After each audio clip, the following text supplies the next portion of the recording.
Welcome to FileMaker Topics, Small Bites of FileMaker presented by ULearnIT. This is a preview of a FileMaker topic previously presented to give you an idea of the sort of value that you can get from subscribing to FileMaker Topics. FileMaker Topics are small bites of knowledge and skills in a particular area of FileMaker development.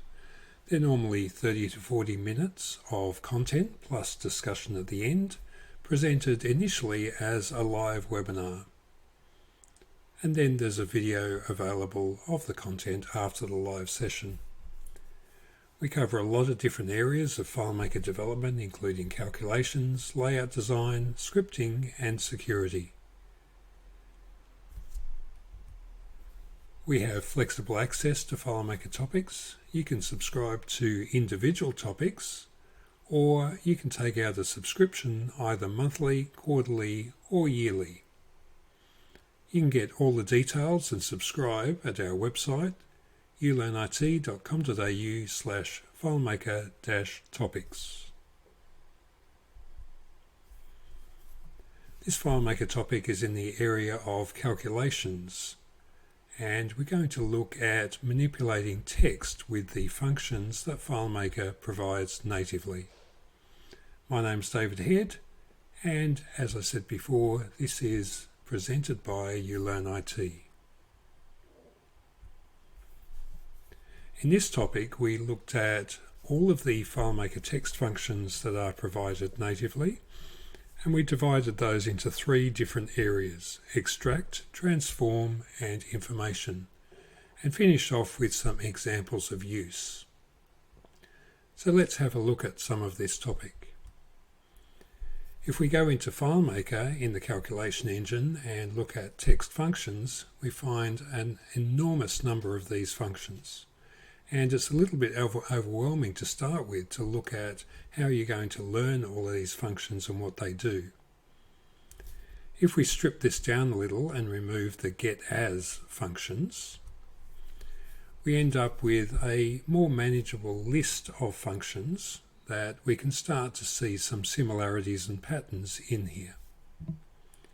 If we reorganize these into groups, we have effectively three groups of text functions, and these are extract, transform, and information.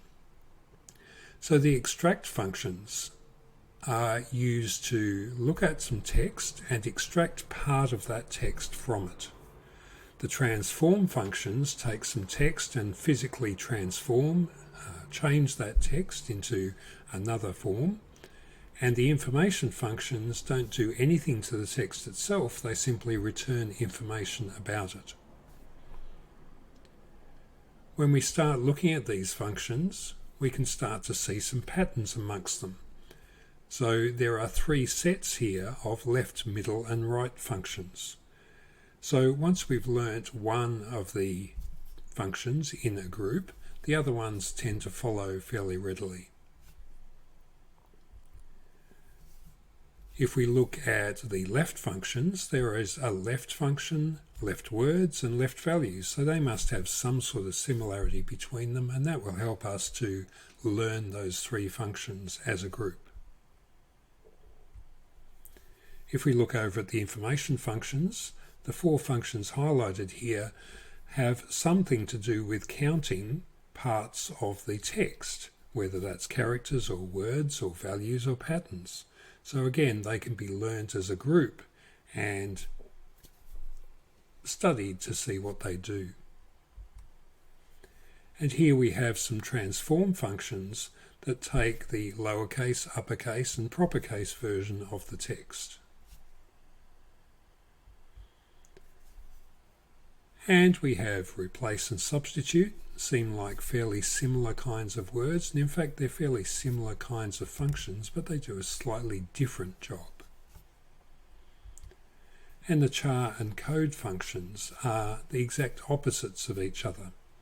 So we can look at pairs and families of these functions and learn how they all work. Trim and trim all must be fairly similar. So let's study these by group. with the extract functions being the first group of functions we'll have a look at. Again, this is only a preview, so we're not going to go through all of these functions.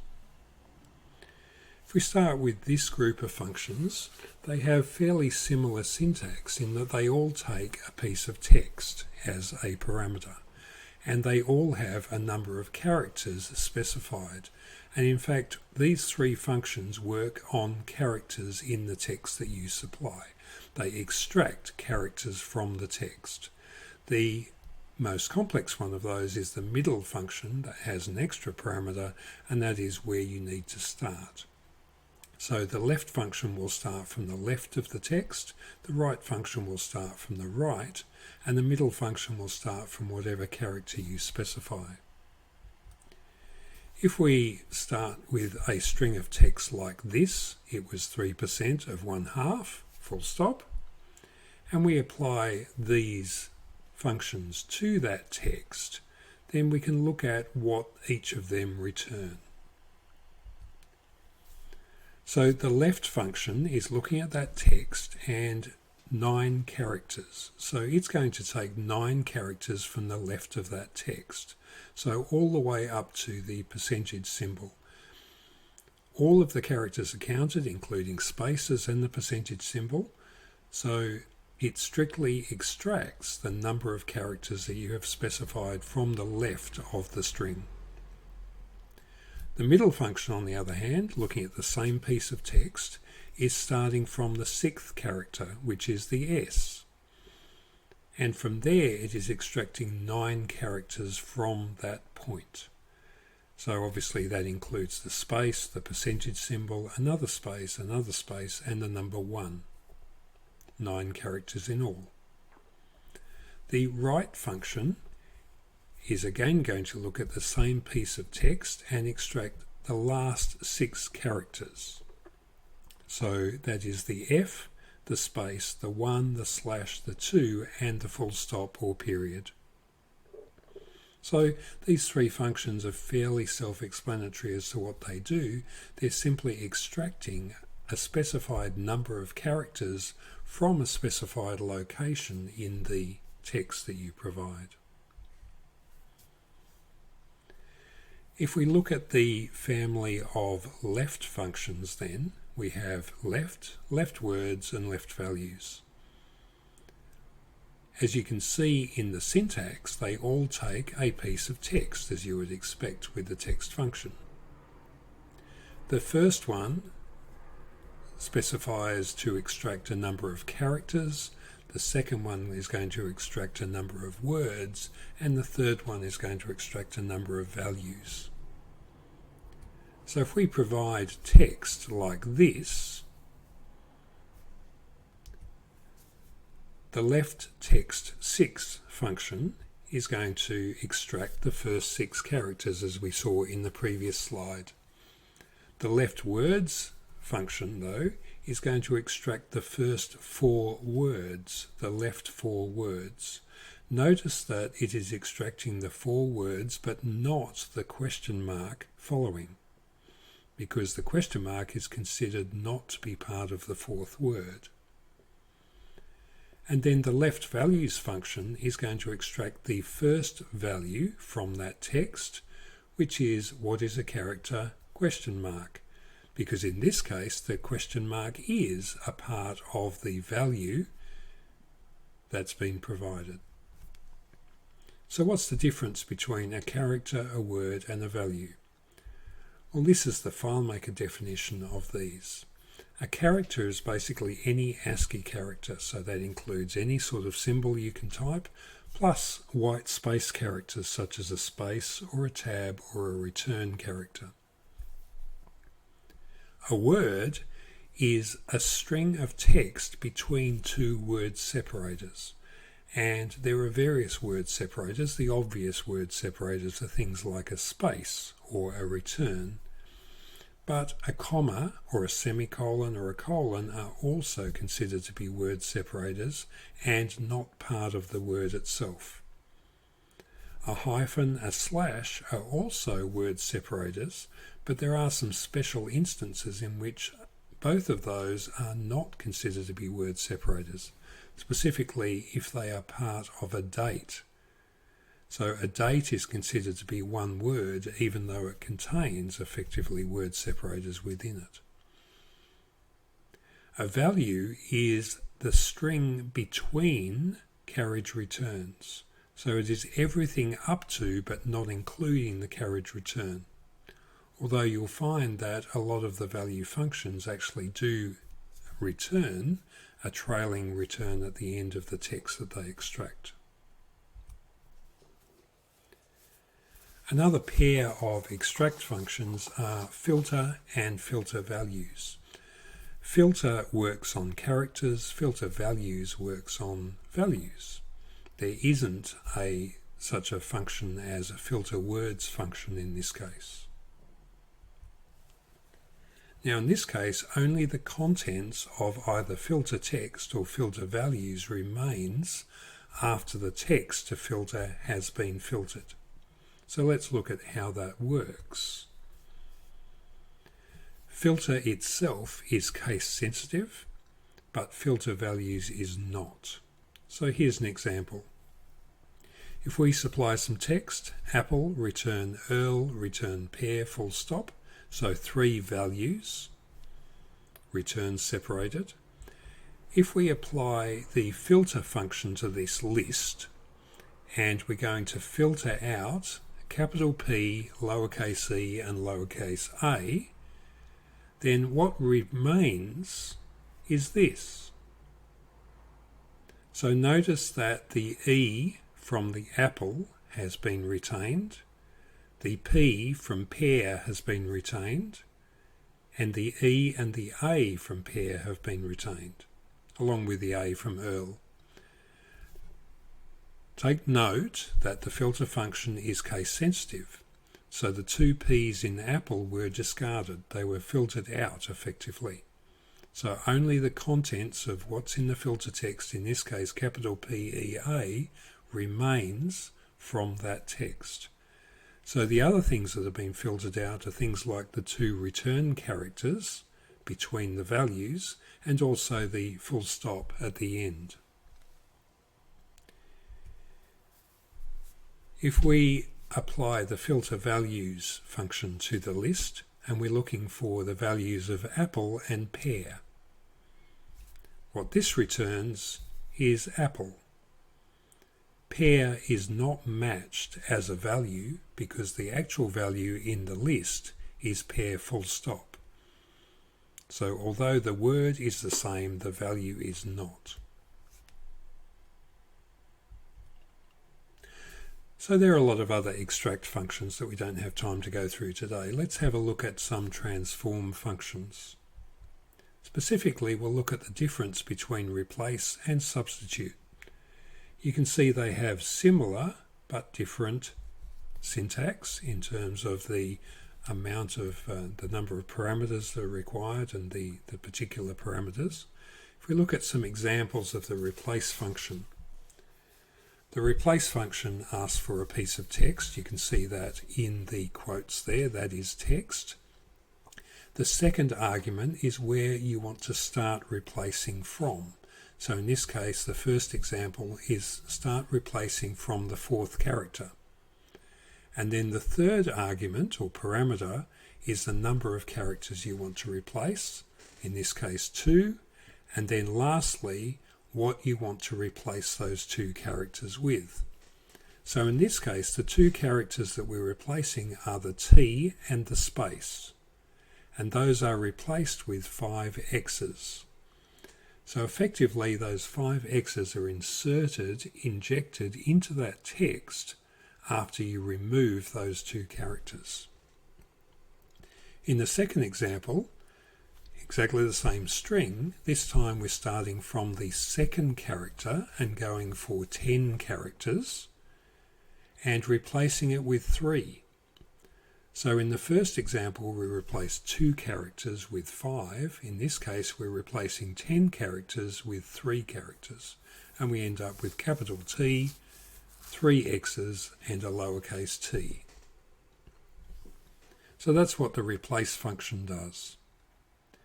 The substitute function, on the other hand, acts to substitute particular characters with other characters, or particular strings with other strings, more correctly. So in the first example here, the string that we're providing is my name, David Head, and we are replacing all of the lowercase d's with uppercase h's. The substitute function is case sensitive. So you can see the result there. What has been replaced are the two lowercase d's, one at the end of David and the other at the end of Head. What did not get replaced was the uppercase D at the start of David, because the substitute function is case sensitive. The substitute function has another syntax where you can do progressive substitution in a string. So in this case, where the first substitution is the same as the first example, replacing or substituting lowercase d's with uppercase h, and then the second substitution is to replace any of the uppercase h's, including the ones that just got put in there, with lowercase s's. So the first substitution would have resulted in the result of the first example, and then the three uppercase h's would have been turned into lowercase s. So you end up with Davis C's. Okay, let's have a look finally at a couple of information functions. In this case, we can look at a family of functions here, like length, word count, value count, and pattern count. All of these require, again, a piece of text. The pattern count just requires an extra parameter to say, what are you searching for? So in the case of length, what's going to happen here is that it's simply going to return the number of characters in that text. The word count, as the name suggests, is going to return the number of words in that text, paying attention to which characters are actually considered to be word separators. Value count is going to return the number of values provided. And then pattern count is going to count up the number of search strings that exist in the text that you provided. So a couple of examples here. First of all, you need to understand that pattern count is not case sensitive. So in the first example, we are looking for the letters IS in any form, uppercase or lowercase. So there is 1, 2, 3, 4, 5 of those IS instances in that string. The second example is a little surprising to people when they look at it, but there are only 2 instances of GG in that string that's been provided. Again, it's not case sensitive. And what happens here is that FileMaker looks for the first instance of GG, and then it moves on to the next character. So the second instance of GG will start with the second capital G. There is no counting of overlapping instances of the string that you have provided. So in this case, there are only 2 instances of GG in that string of 5 Gs. So let's look at some examples of where we would use these functions in real life. In the full webinar for this, we covered 6 examples, but in this preview, we'll just cover the 3 that I've highlighted in bold. So the first problem is to remove the first 6 characters of a code. So this may be something like a product code. And we want to extract everything except the first 6 characters. Now there are a few different ways that you can do this, but this is an interesting way that you may not have thought of. We're going to use a replace field content, say in a script, and we're going to use the replace function. So we're going to point the replace function at the field that contains that string, and we're going to start from the first character, going for 6 characters, and we're going to replace it with nothing, just two double quotes together with nothing in between. So effectively that will remove the first 6 characters. So in the script it might look like this. We're using the replace field content script step. We're looking at the stock code field, and we're replacing the stock code field with the calculation that we just explained. So we take the first 6 characters and replace them with nothing, and that effectively would strip the code down to everything except the first 6 characters. Now you may have thought of a different way to do that using the left and right functions, and that would be valid as well. A second example is to extract the postcode, the state and the suburb from a string that's been provided to you. So a couple of examples here with the suburb, the state and the postcode. Now what we know from this data is that the last word is always the postcode.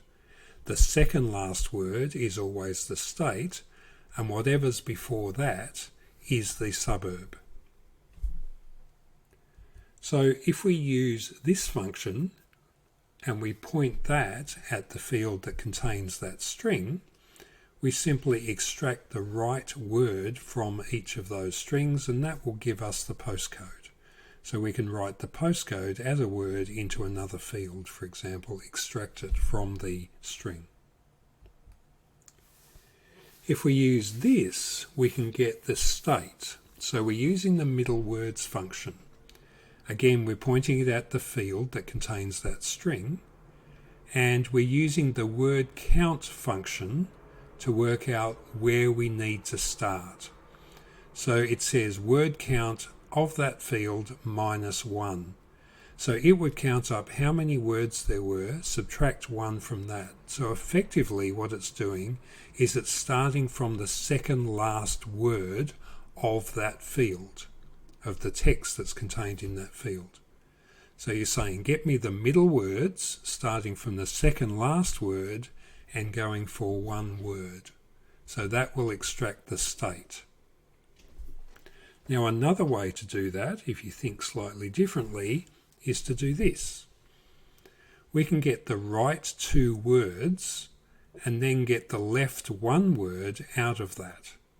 So looking from the middle out, the first thing we're going to do is to get the right words, field 2. So we're going to get the right 2 words, so that would be the state and the postcode.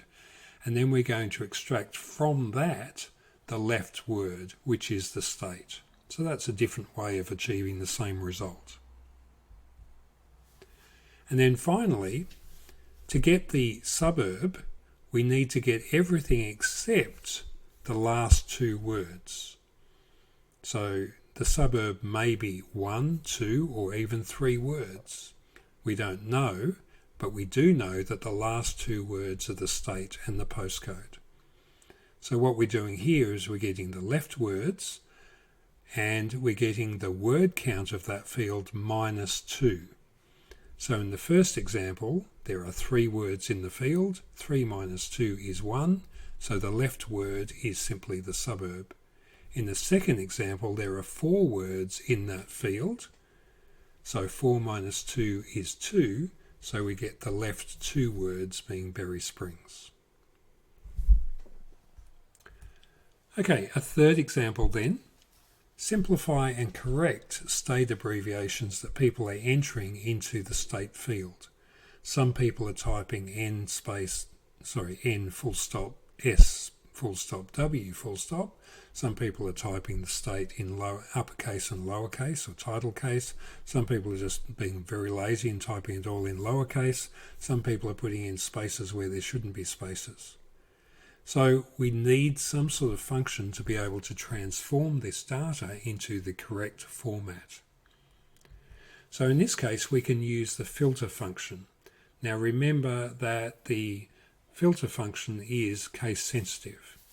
So the first thing that we're going to do is we're going to get the uppercase version of whatever the person has typed. So this will solve a lot of problems for us right off the bat. So Vic would turn into uppercase VIC, NT would turn into uppercase NT. And then we're going to apply a filter to that uppercase version of the field, and we're going to filter out only the letters of the alphabet. So what this will return in each example is the pure state abbreviation, rather than any spaces or full stops or anything else that someone may have typed into the field. And where would you use this? You might use this as an auto-entered calculation on the field that replaces the existing value. So people can type whatever they want into the state field. When they tab out of that field, FileMaker will come through and clean it up for them. So what we've covered here is an overview of the FileMaker text functions that exist, looking at different groupings of those in terms of extracting text, transforming text, getting information about text, and we finished off with some examples of use. So thank you for watching this FileMaker topic preview. It's been fun to present this, and hopefully you got something even out of this preview. Now all that remains is to go to our website, ulearnit.com.au/FileMaker-topics and subscribe. You'll get access to all previous videos of webinars that we've run, as well as being able to attend our webinars live. If you have any questions, comments or suggestions, certainly email me, david@ulearnit.com.au. Hopefully we'll see you online at a webinar.